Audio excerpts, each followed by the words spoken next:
What do you think it I is? don't know succinct. It's a succinct news I project. don't have an elevator pitch for it. I It's an gave you a whole experimental list, pop-up but it- news project. There you go.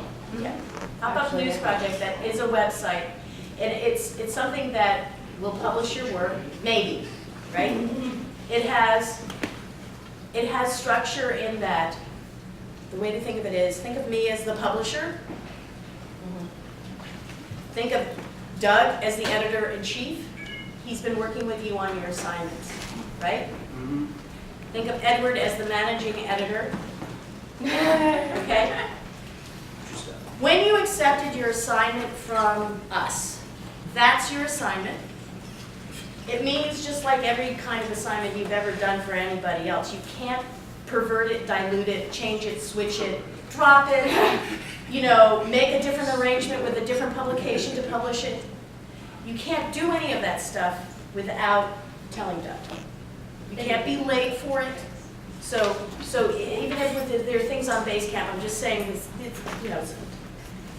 I'm not scolding you, I'm just saying, just to remember, because there are professional habits, and not everybody here has been professional so far. Not in this class, but in life.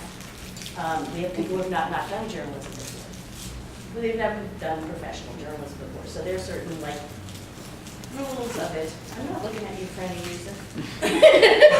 It's okay. USC owns the Like, do you like project? yours?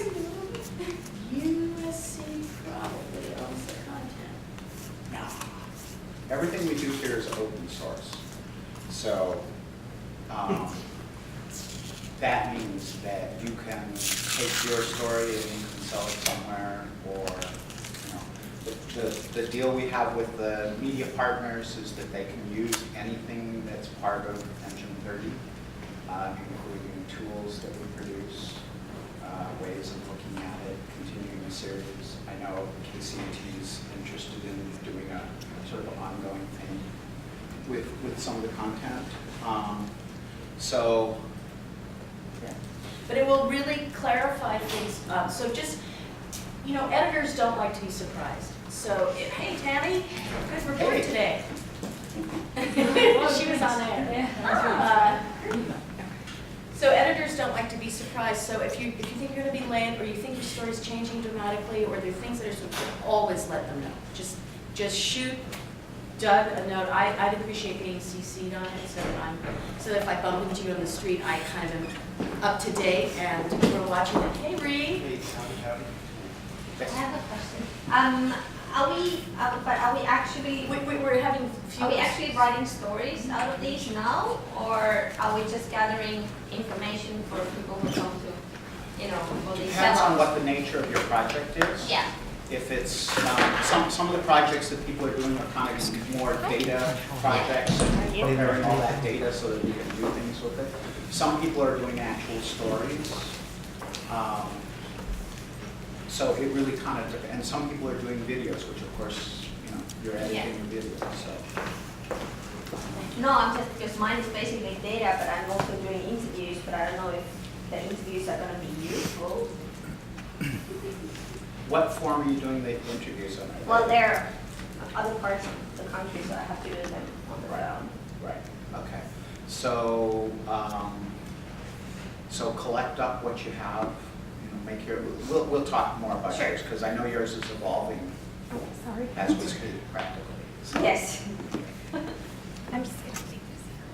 So any other pieces of? No, I mean, I think I've talked with most of you this week. And I think some of the projects are sort of evolving in unusual ways or unexpected ways.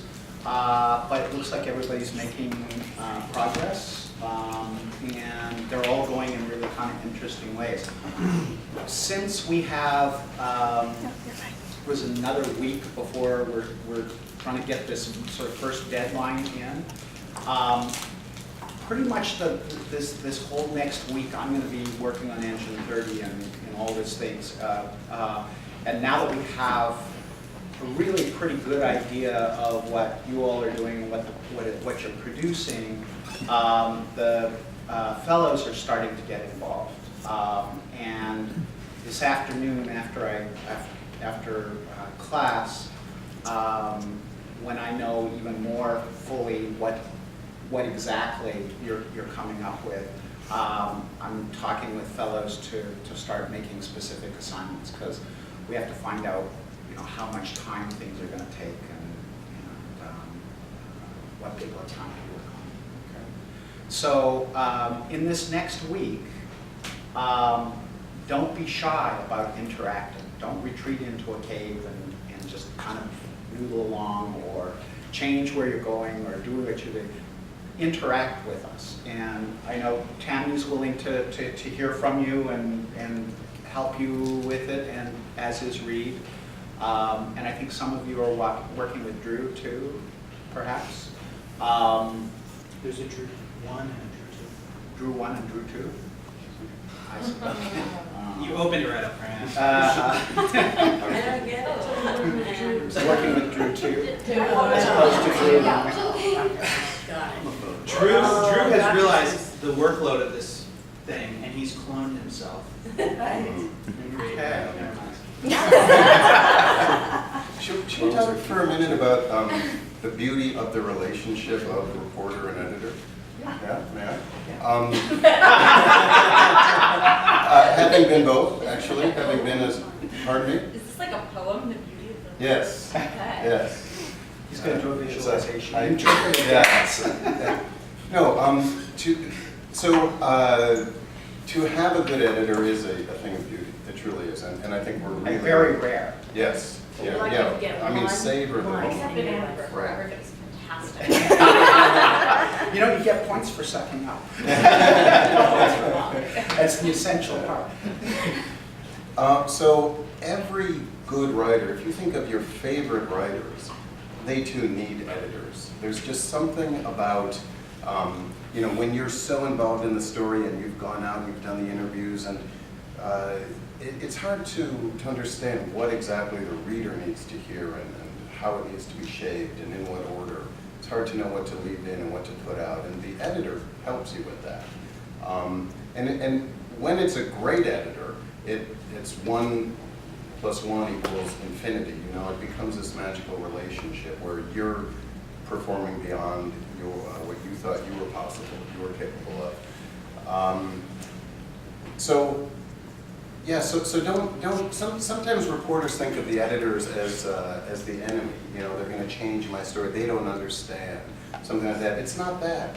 It's that they're helping you find the clarity in it and signal to the reader what's important, or the viewer, whatever we're working in. So I would just say, and every reporter in their life, they look back at some golden age, right, where they had that great editor. And I think this could be it for some of you. I really, truly do. The people that are in this room, and Drew and all, I think this can really be the time when you understand that relationship also, which after probably marriage will be the second most important relationship in your life.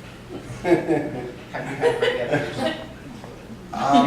Yeah, I have had great editors. So, and it's interesting. You know how I started at NPR was I just engineered for reporters I really respected, and then where I really learned was sitting in on their edit. So I would listen to the reporter deliver the story and the editor, and I would take note of. I had an advantage because I wasn't involved in it, so I'm looking from up above. And I could see why they changed something, and how it did strengthen the story, make it clearer. And sometimes a reporter would say, oh, but, I drove all the way to Sheboygan to get there, and the editor would say, the reader doesn't care, the listener doesn't care, that's not important. So, yeah, you really watch kind of one person's story become a story that a whole lot of people can relate to, And if you think of the New Yorker magazine, for example, so, you love to read Malcolm Gladwell, let's say, but they're heavily edited. Gladwell without his editor is not Gladwell, right? So it's, and actually a lot of art is like that. There's often a name on it, but there are a lot of people behind the scenes. I actually have an extreme story of that. I was on the Pulitzer jury last year, and we made as a finalist somebody one of his editors was actually also on the panel. And so the rule of conflict is you have to leave the room, so he wasn't part of the discussion, so we made this person part of the thing. So then we said, well, you know him best, so how about you write the little blurb? And he suddenly stopped, looked very uncomfortable, and said, I can't, there's a real problem with this entry. And he refused to participate or to endorse, right? We found out later that this was a 10-part series in this, which the amount of his actual writing that had participated in this was probably about 20%, because he had been so heavily edited and redone that it was the entire paper, major paper, had to participate in basically producing the whole project, but his name was still on it, and you couldn't tell from the outside. Yeah. So what we're going to do today is, and really from here on in, she wanted to talk, and I'll let you both talk, but think of this as we're going to have this is the editorial session example. And and we're going to break up just like we did yesterday, last week, because I want you to be able to use this time to work. And also because it is incredibly rare that reporters get the company of editors as they're working.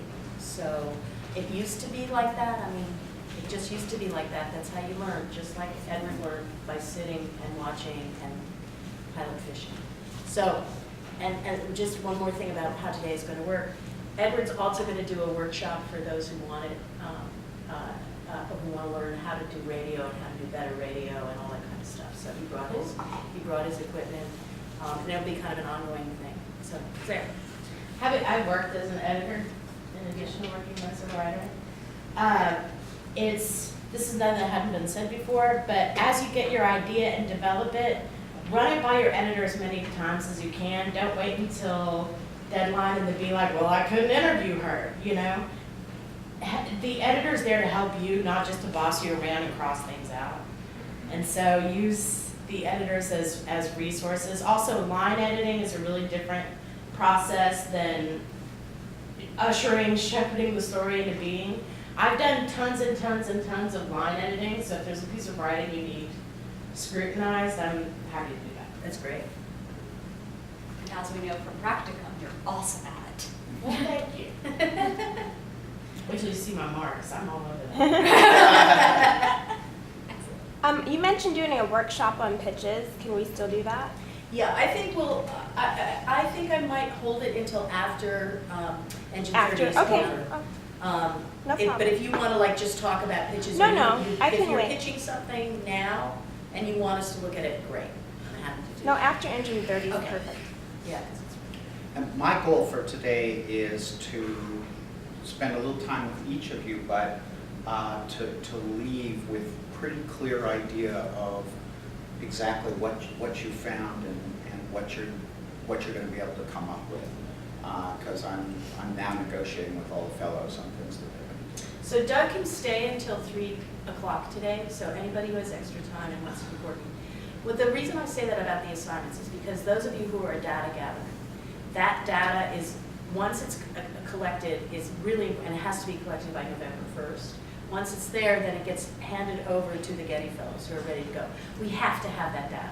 The stories that you're working on, we have to have them. We've negotiated a different deal with you, which is great. But it's like dominoes. If something's not there, and we expect that there's going to need to be work on it, right? So we need that time to work on it. I ideally would really like to leave you almost as free in a way during Engine 30 as you can be. You already know how busy your lives are, so you've now got a taste of how hard it's going to be hanging out there.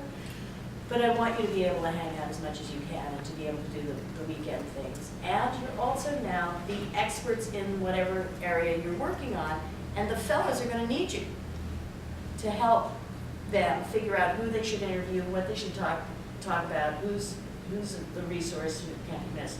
So we're trying to free your hands for that too.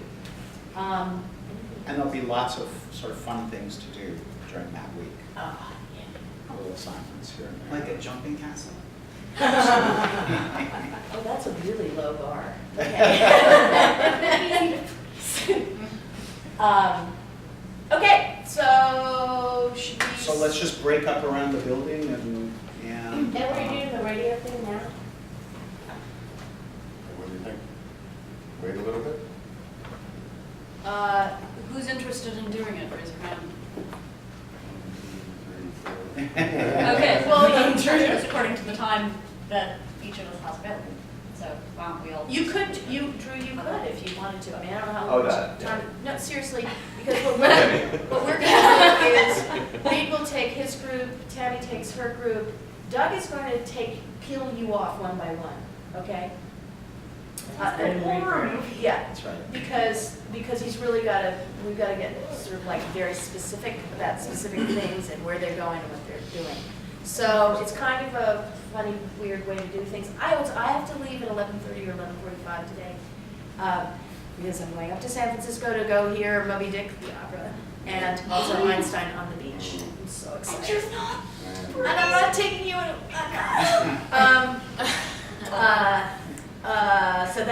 But you're in your own good hands.